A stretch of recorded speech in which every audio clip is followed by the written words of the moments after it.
Jammu railway station की नई बन रही सेकंड एंट्री के पास शुक्रवार तड़के संदिग्ध हालात में 2 दुकानों में आग लग गई। आग की सूचना सुबह करीब 9 बजे दमकल विभाग को दी गई, जिसके बाद मौके पर पहुंचे दमकल कर्मियों ने दोनों दुकानों के शटरों को खुलवाया और आग को काबू करने का प्रयास शुरू कर दिया। लेकिन आग इतनी फैल चुकी थी कि दुकानों में रखे स्लीपिंग बैग सहित अन्य सामान जलकर राख हो गया। काफ़ी मशक्क़त के बाद आग पर काबू पाया गया, लेकिन दमकल कर्मी आग से कुछ भी नहीं बचा पाए। ये दोनों दुकानें त्रिकुटा नगर निवासी 2 भाइयों संजीव कुमार और रवि कुमार की हैं। दमकल कर्मियों ने मौके पर आग लगने के कारणों को देखा तो उन्हें ये संदिग्ध लगी। ऐसे में इसकी सूचना पुलिस को दी गई और पुलिस ने इस संबंध में मामला दर्ज कर आग लगने के कारणों की जांच शुरू कर दी है। हालांकि आग में दोनों दुकानों में रखा लाखों रुपए का सामान जलने की पुष्टि दमकल विभाग द्वारा की गई है। सर क्या कह सकते हैं, मतलब शॉर्ट सर्किट ही हो सकता है, उसकी वजह से शायद आग लगी। ये आपकी दुकान है? हाँ जी, हाँ जी। कितना नुकसान हुआ? कम से कम 30-35 लाख रुपये नुकसान है दोनों दुकानों का। दोनों छोटा ब्रदर है रवि कुमार। किस तरह का मटेरियल यहाँ पे पड़ा? कॉस्मेटिक वगैरह सारा ऑल मतलब सब सामान रखा हुआ था उसमें। साथ में BSFTC कैंप है, जनरल स्टोर वगैरह सारा। अभी तक कोई पता नहीं चला? अभी तक कोई पता नहीं चला। अच्छा, एक ही दुकान है? 2 दुकानें हैं? 2 दुकानें हैं, मतलब एक ही दुकान है, 2 दुकानों में अलग अलग काउंटर है। 2 ब्रदर, एक छोटा ब्रदर है रवि कुमार। कौन सा एरिया है ये railway station back side near BSFTC camp. Jammu Kashmir panthers party ने आज हर्षदेव की अगुवाई में एक बार फिर से दिल्ली में हुई ऑल पार्टी मीट को लेकर विरोध प्रदर्शन किया। इस मौके पर हर्षदेव सिंह ने PM से सवाल पूछे कि आखिर इस मीट में क्या खास हुआ है, क्योंकि जो बात परिसीमन व चुनावों की बाहर आए नेता कह रहे हैं वो बात तो 2 वर्षों से हम सुन ही रहे हैं, जबकि इसे लेकर ना तो कोई तिथि बताई गई, ना ही कोई समय सीमा तय की गई। जबकि इस मीटिंग में जम्मू का एक भी नेता ऐसा नहीं था जो कि बाहर आकर मीटिंग की सच्चाई जनता को बता सके। ऐसे में इस मीटिंग में खास क्या हुआ है, हम ये पूछना चाहते हैं। सरकार ने बड़े फैनफेयर के साथ ऑल पार्टी मीटिंग का ऐलान किया और दिल्ली में उसको अंजाम दिया, लेकिन लोगों को बहुत निराशा हुई है इस ऑल पार्टी मीटिंग से, क्योंकि कोई भी रिजल्ट उभर के सामने नहीं आया है। इस मीटिंग में भी यही कहा गया है कि पहले डिलिमिटेशन होगी, उसके बाद इलेक्शन होगी। यही बात भारतीय जनता पार्टी के नेता पिछले 2 वर्षों से करते रहे। प्रधानमंत्री महोदय अमित शाह जी यही बात कहते रहे हैं मीडिया के माध्यम से कि पहले डिलिमिटेशन होगी फिर इलेक्शन होगी। तो नई बात इस मीटिंग में क्या हुई है, हम ये पूछना चाहते हैं। स्टेटहुड का कहीं जिक्र तक नहीं हुआ है और कोई समय सीमा डिलिमिटेशन की भी तय नहीं की गई है कि कितनी अवधि के अंदर ये प्रक्रिया संपन्न होगी। इलेक्शन के लिए कोई समय सीमा नहीं दी गई है। ऐसा लगता है कि महज एक फॉर्मेलिटी पूरी की गई हो और कश्मीरी नेताओं से दिल की दूरियां तो आपने दूर कर दी,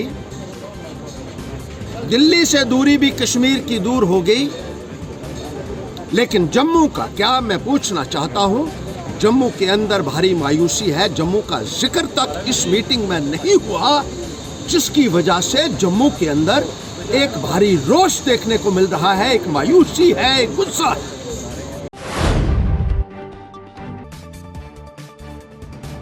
देश में 1975 में लगाई गई इमरजेंसी को याद करते हुए 25 व 26 जून को काला दिवस के रूप में मनाने के लिए आज भाजपा द्वारा एक समारोह का आयोजन किया गया, जिसमें उन दिनों को याद करते हुए नेताओं ने कहा कि उस समय भाजपा व RSS के कार्यकर्ताओं को जो यातनाएं दी गई उन्हें कभी नहीं बुलाया जा सकता है। हम 5 लोग कोड़ा गांव से निकले, जितनी ललकारें हमारे पास थी और इमरजेंसी के अंदर जो ललकारें बांटने का टाइम था, बांटने का जो घनसाल में दुमेल से पैदल जाना, दुमेल से घनसाल से पैदल आना, इस प्रकार से ललकार को लोगों के घरों तक उस समय हमें संस्था का जैसे हमें हुक्म हुआ, जैसे चैलेंज हुआ, भाई इसको हमने इस इमरजेंसी को हमने खत्म करना है, इस काले कानून को खत्म करना है। पूर्व MLC रमेश अरोड़ा ने आज पत्रकारों से बात करते हुए वर्ष 1975 में पूर्व प्रधानमंत्री स्वर्गीय इंदिरा गांधी द्वारा लगाई गई इमरजेंसी को याद किया और बताया कि किस प्रकार से जम्मू के भाजपा कार्यकर्ताओं को प्रताड़ित किया गया। उन्हें कई प्रकार की यातनाएं दी गईं और भाजपा कभी भी उन दिनों को भूल नहीं सकती। ऐसे में हर वर्ष 25 व 26 जून को काला दिवस मनाया जाता है, जबकि वो उपराज्यपाल मनोज सिन्हा से अपील करते हैं कि इमरजेंसी में जिन लोगों को जेलों में रखा गया उन्हें प्रदेश सरकार एक सम्मान निधि देकर सम्मानित करे। मीसा के अंदर एक छात्र को मुझे अरेस्ट किया गया और मेरे साथ 142 लोग मीसा के अंदर रहे और लगभग 300-400 लोगों से ज्यादा DIR के अंदर रहे। बाकी आंदोलन के अंदर अलग अलग टाइम अलग अलग लोग गिरफ्तार होते रहे जिन पर केस बने और उनके ऊपर चले। मेरा ये मानना है देश भर के अंदर नसबंदी की गई। मैं ऐसे लोगों को जानता हूँ, जिम्मेवारी से कह रहा हूँ, जिनकी शादी हुए 1.5-2 माह हुए थे, उनकी नसबंदी कर दी गई। इस प्रकार का अत्याचार देश भर ने उस समय देखा था। हमें ये मालूम है, आज भी बहुत सारे साथी इस समय जा चुके हैं। 11 स्टेट ऐसी हैं जिन्होंने उनको रिकॉग्नाइज किया है लोकतंत्र सेनानी के नाते, इमरजेंसी फाइटर्स को उनके लिए पेंशन रूपी इन्होंने एक सिंबॉलिक उनको दिया है। हमारा ये मानना है, जिसमें हिमाचल शामिल है, हरियाणा शामिल है, राजस्थान शामिल है, उत्तर प्रदेश शामिल है, मध्य प्रदेश शामिल है। हमारा मानना है ये समय इस स्टेट को, जम्मू कश्मीर सरकार को भी गवर्नर साहब से अपील करेंगे, इसको सीरियसली कंसिडर करें। काफी साथी तो इतने लंबे काल में 46 माह ये ब्लैक डे है, 46 ईयर्स ब्लैक डे, बहुत सारे चले गए हैं, जिसमें प्रोफेसर चमनलाल गुप्ता जी शामिल हैं, ऋषि कुमार कौशल, अलग अलग तरह के लोग जो इस समय जा चुके हैं। हमारा ये मानना है जो बचे हुए हैं उनको सम्मान निधि, उसमें कोई भीख नहीं है, उनको सम्मान देना चाहिए। Jammu warehouse trader welfare association ने आज ऐलान किया है कि भले ही प्रशासन ने वीकेंड लॉकडाउन समाप्त कर दिया है, लेकिन एसोसिएशन ने कोरोना की तीसरी वेव को देखते हुए वेयर हाउस में अगले 3 सप्ताह तक वीकेंड लॉकडाउन लगाने का ऐलान किया है, ताकि व्यापारियों में जम्मू के लोगों को इस बात का ध्यान रहे कि अभी कोरोना गया नहीं है। ऐसे में उन्हें सावधानी बरतनी है। आपने देखा होगा कि डेल्टा प्लस वेरिएंट के केस जो है आइडेंटिफाइड हुए हमारे जम्मू में, और जिस तरह से पहली लहर थी और उसके बाद अक्टूबर नवंबर में जब हालात सामान्य हुए तो हम सब लोग कैजुअल हो गए, तो उसका नतीजा जो है सेकंड वेव को देखने को मिला और काफ़ी युवा जो है हमारे यहाँ से चले गए। तो उसी को चिंतन देखते हुए कल हमने सीनियर मेंबर की मीटिंग बुलाई थी और हमने वीकेंड लॉकडाउन जो है जारी रखने का फैसला किया है। हर सैटरडे और संडे को जो है वीकेंड लॉकडाउन जो है जारी रहेगा और मैं समझता हूँ उससे जम्मू के लोगों को थोड़ी बहुत राहत मिलेगी और हम लोग अवेयर रहेंगे कि कहीं तीसरी वेव हमारे जम्मू में दस्तक ना हो। और आपके माध्यम से फिर जम्मू की जनता और व्यापारीगण से अपील करूँगा कि सोशल डिस्टेंसिंग में रहें, मास्क पहने और गाइडलाइन का प्रॉपर पालन करें, ताकि हम जम्मू के लोगों को बचा सकें, जम्मू की जनता को बचा सकें और ख़ासकर जो हमारे व्यापारी हैं उनको बचा सकें। एक दिन पहले नई दिल्ली में हुई ऑल पार्टी मीट को लेकर पीएम मोदी के उस बयान का साहिल महाराज ने स्वागत किया है, जिसमें उन्होंने दिलों की दूरी को कम करने की बात कही। साहिल महाराज ने कहा कि ये एक अच्छा संदेश है, पर हम उन नेताओं को भी कहना चाहते हैं जो मीटिंग के बाहर आकर धारा 370 की वापसी की बात कर रहे थे। उन्हें इसकी बजाय यूटी की तरक्की की बात करनी चाहिए, यूटी के विकास की बात करनी चाहिए। और इसी के साथ हम कहना चाहते हैं कि कुछ नेताओं ने कहा बाहर आके प्रेस में कि हम 370 के लिए हमेशा लड़ते रहेंगे। भैया आप लोग 370 की बात क्यों करते हैं? आप लोग बात करिए ना कि हमें जिस स्टेट में हम रह रहे हैं, जिस यूनियन टेरिटरी में हम रह रहे हैं, वहाँ पे प्रगति कैसे करवानी है, लोगों के काम कैसे हों जो रुके हुए काम हैं, ना कि 370 के ऊपर। यदि हम लोगों को कोई प्रॉब्लम नहीं है तो आप लोग क्यों जानबूझकर इसको मुद्दा बनाए जा रहे हैं? और कहते हैं ना कि जब मोमबत्ती हम लोग जलाते हैं तो जब वो बुझने वाली होती है तो मोमबत्ती फड़फड़ाती है, तो ये भी फड़फड़ा रहे हैं कुछ लोग। ऐसा ना हो कि कहीं बुझी जाए, ये आवाम आपको इग्नोर कर दे। इससे पहले कि आवाम इग्नोर करे, ये सब बातें छोड़ दीजिए और बात करिए राष्ट्र हित में, देश के हित में। लोक जनशक्ति पार्टी के नए चुने गए प्रदेश अध्यक्ष रफीक मलिक का बैंड बाजे के साथ जम्मू में कार्यकर्ताओं द्वारा स्वागत किया गया। इस मौके पर मलिक ने कहा कि पार्टी ने जो जिम्मेदारी उन्हें दी है वो उसे पूरा करने में कोई कसर नहीं छोड़ेंगे। उन्होंने कहा कि हमारी पार्टी गरीब आवाम के मुद्दे को उठाकर उन्हें हल करवाने का प्रयास करेगी और समय आने पर चुनावों में अपना दम भी दिखाएगी। लोक जनशक्ति पार्टी का मुझे प्रेसिडेंट बनाया गया।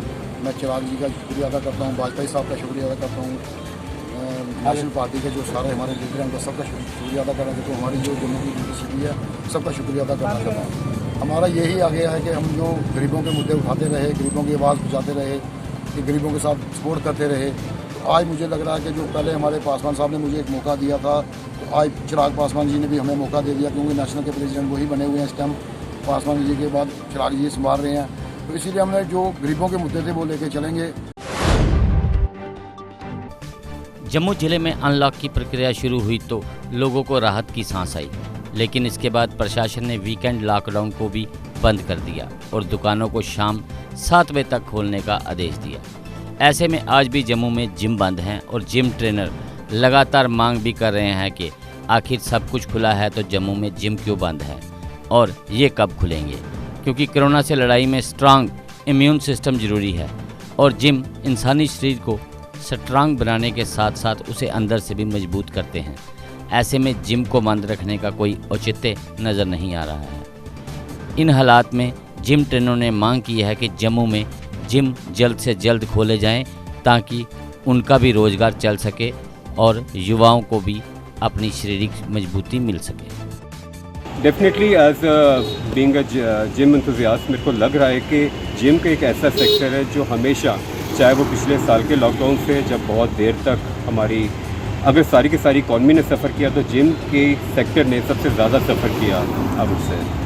देखिए मेरा सरकार, देखिए अभी एक शायद डेल्टा का भी वेरिएंट हमने सुना है कि कहीं ना कहीं वो केसेस भी आने शुरू हो गए हैं। देखिए चाहे वो लॉकडाउन नंबर 1 था या लॉकडाउन जो इस साल पे दोबारा इम्पोज हुए हैं, हम सरकार के साथ अथॉरिटीज़ के साथ पूरा योगदान दिया है। हमने पूरा कंप्लीट लॉकडाउन के अंदर हमने पूरे के पूरे जो प्रोटोकॉल्स कहे गए थे उनको फॉलो किया है। पर मेरा कुछ सिंपल क्वेश्चन हैं एडमिनिस्ट्रेशन से, क्या gym is the only place जहाँ से कोरोना वायरस स्प्रेड होता है?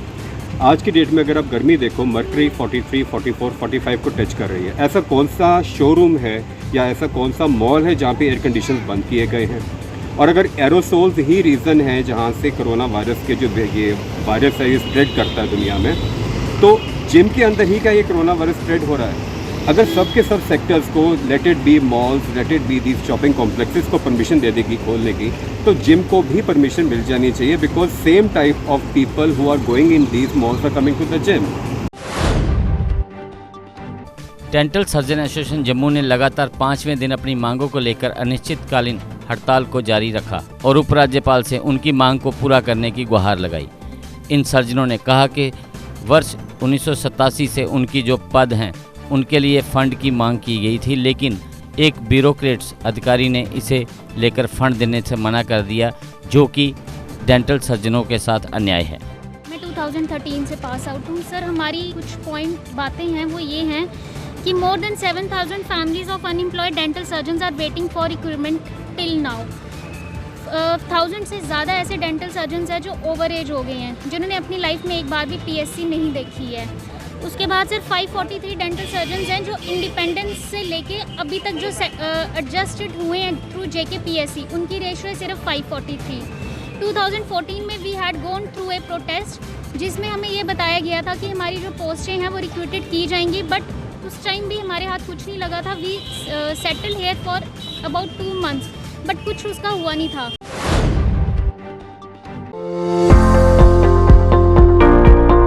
अब जम्मू शहर में खुल गया है 007 सुपरमार्ट, जहां आपको मिलेगा आपकी जरूरत का हर सामान। टॉप ब्रांड्स के वैरायटी के साथ साथ dry fruit, confectionery, antique gift items, wonder chef kitchen products, grocery, personal care, toys, frozen food, full range of crockery, FMCG। तो देर किस बात की, आज ही आएं और विशेष डिस्काउंट का लाभ उठाएं। क्रॉकरी पर करीब 20% तक का विशेष डिस्काउंट ऑफर। हमारा पता है 007 supermart, near Nidhish apartments, Trikuta Nagar extension Jammu. Mobile number 88 99998007 0191351007। GK update रहे हमारे साथ। अगर आप ये वीडियो YouTube पर देख रहे हैं तो हमारे YouTube चैनल को सब्सक्राइब करें और बेल आइकन को क्लिक करें। अगर आप ये वीडियो Facebook पर देख रहे हैं तो हमारा Facebook पेज लाइक जरूर करें। For advertisement please contact 7051091811।